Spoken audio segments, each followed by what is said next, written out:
Bueno, soy Juan Gutiérrez, tengo demasiados años, 87. Soy un hombre de movimiento más que de partido y más que de instituciones. Estoy muy vinculado al movimiento por la paz y al movimiento por la ecologista desde hace más de 40 años. Antes se hablaba de resolución de conflictos, era una frase muy norteamericana. Luego se pasó a hablar de transformación de conflictos. Yo creo que es mucho más sensato, porque los conflictos no hay que terminarlos, lo que hace falta es transformarlos. En el centro que yo dirigí de tratamiento de conflictos, se publicó un texto de Christopher Mitchell, que es un famoso mediador, que creo que da 50 definiciones distintas de lo que es mediación. La mediación no tiene bordes muy claros, hay cosas muy parecidas a la mediación que no se sabe si son mediación o no.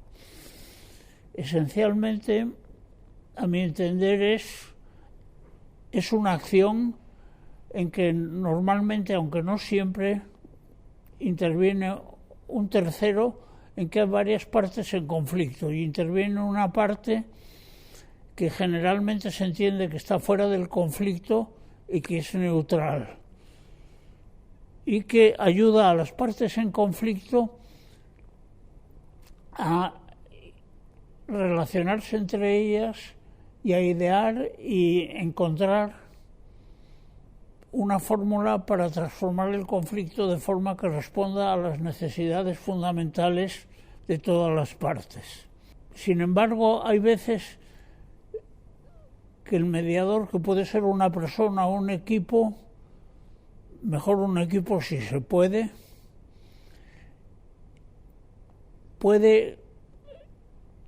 ser parte del conflicto y más que neutral, digno de confianza de todas las partes.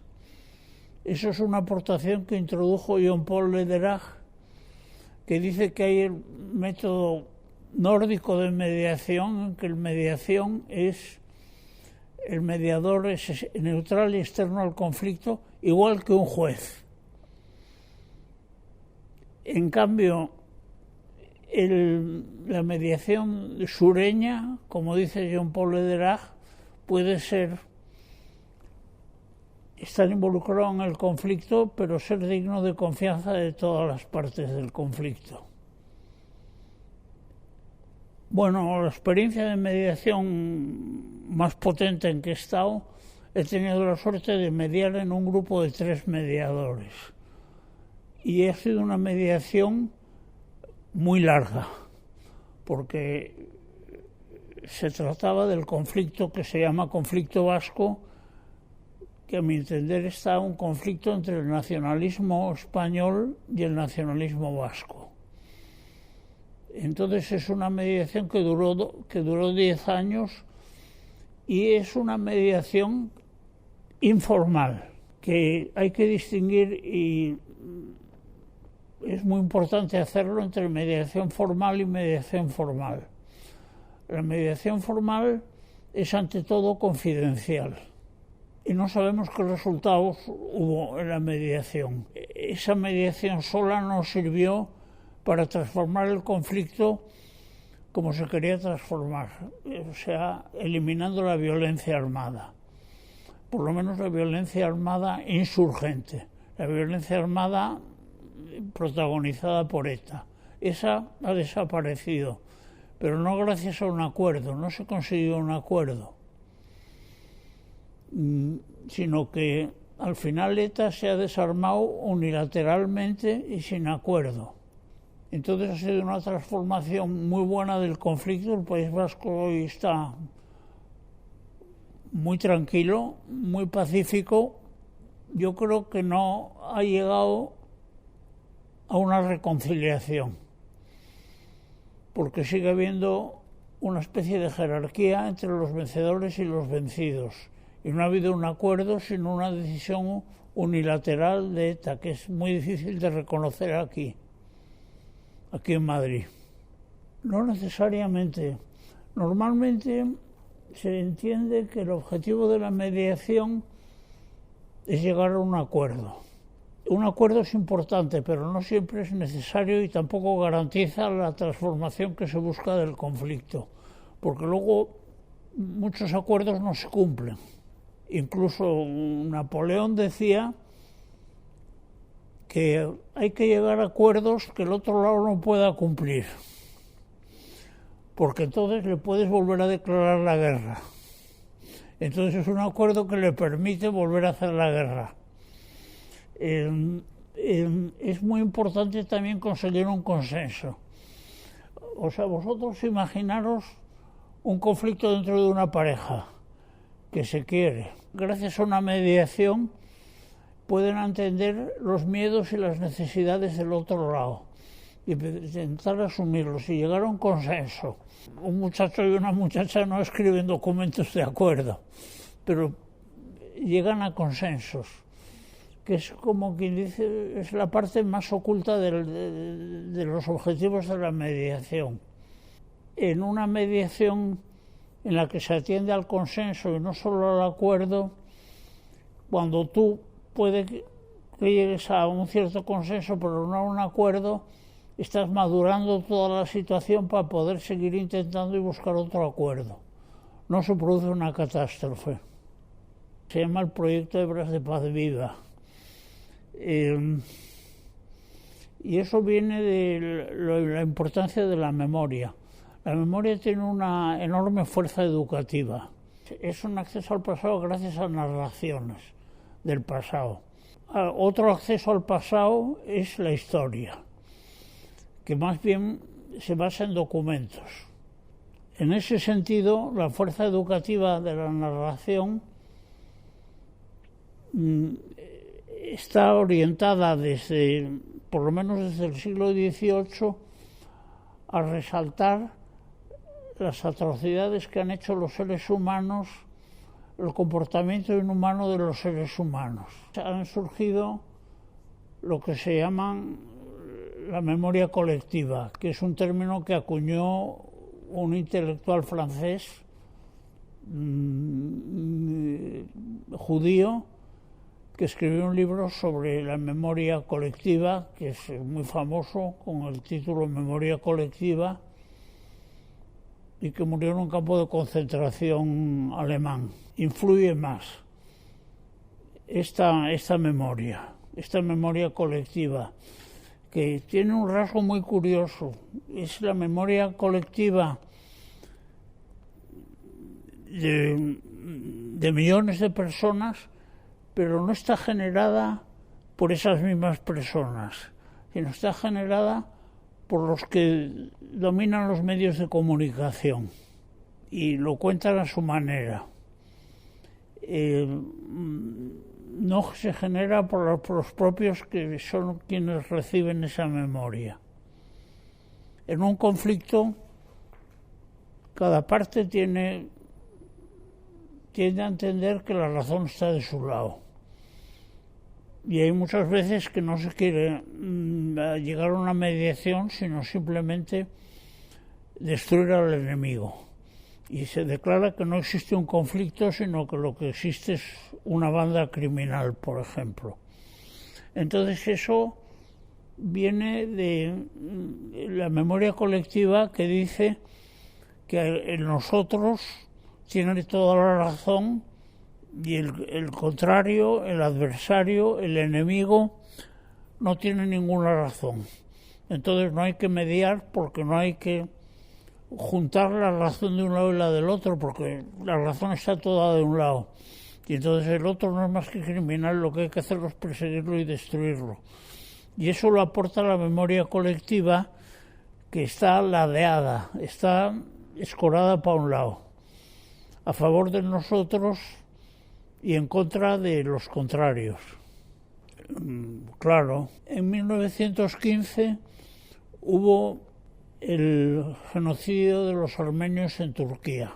Había una relación de mucha colaboración entre turcos y armenios. Los armenios eran una minoría en Turquía y el islamismo era muy tolerante.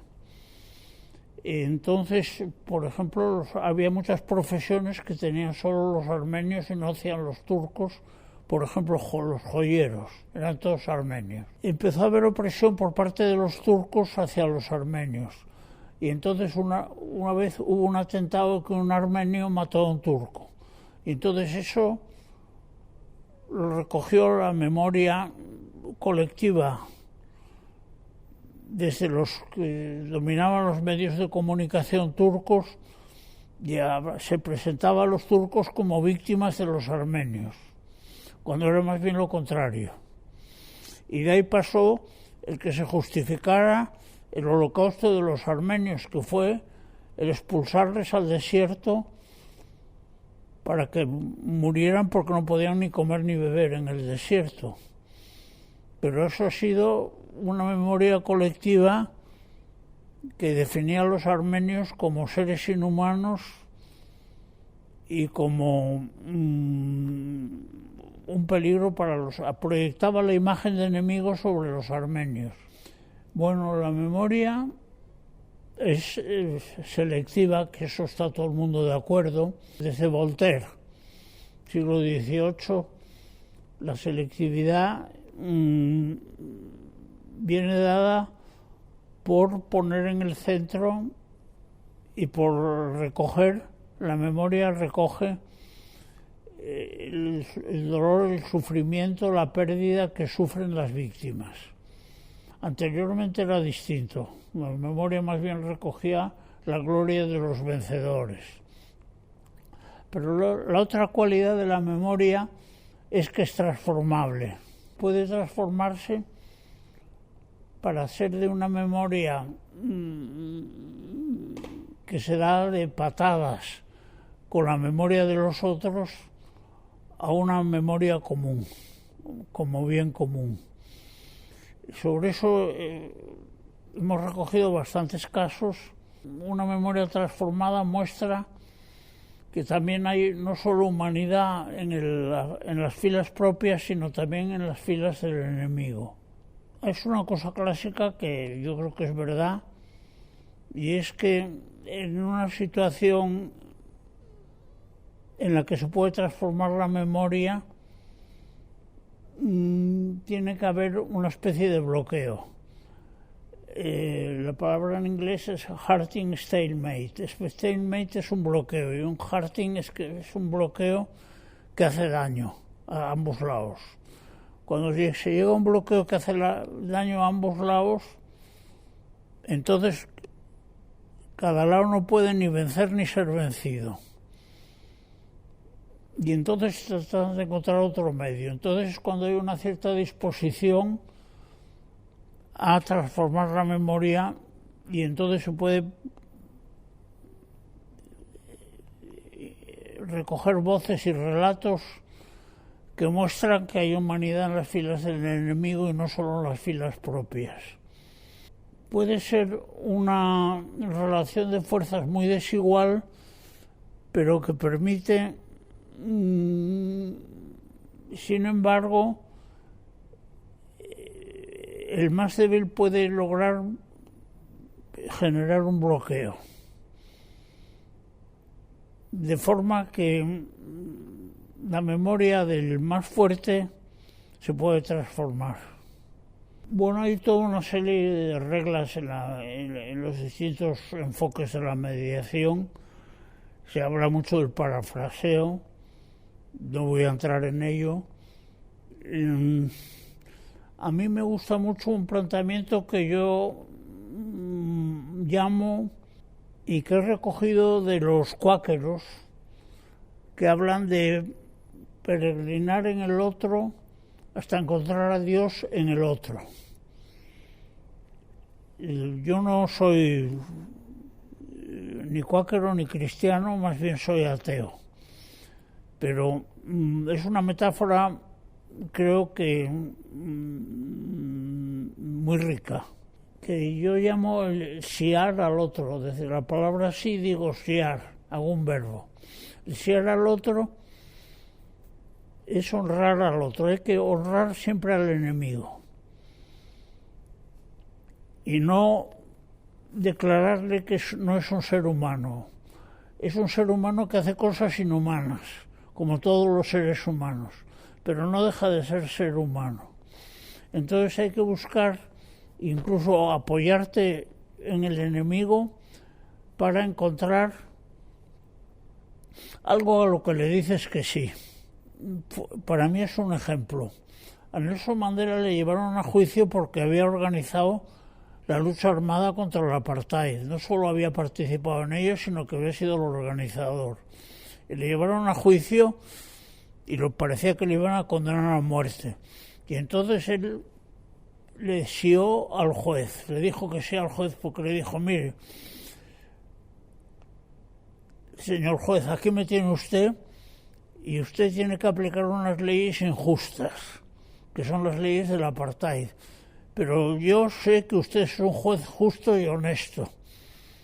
Entonces le dijo que sí al juez.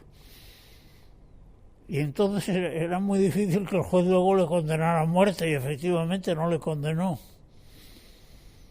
O sea, para mí es un ejemplo muy, muy claro. Era un asesor internacional de los mediadores, en vez de ser mediador. Lo que pasa es que por eso le dije al principio de esta entrevista que los bordes de lo que es la mediación no son muy definidos, son como bastante imprecisos. Me he encontrado varias veces con 3 presidentes de Colombia, o sea que aunque no era mediador ni me presenté como mediador, sino como asesor del equipo de mediación, tenía cierta influencia.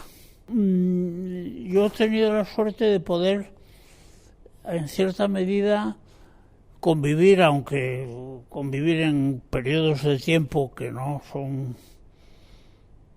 son como muy cortos comparado con las vidas de las personas con las que compartes el tiempo, pero convivir con gente normal y corriente.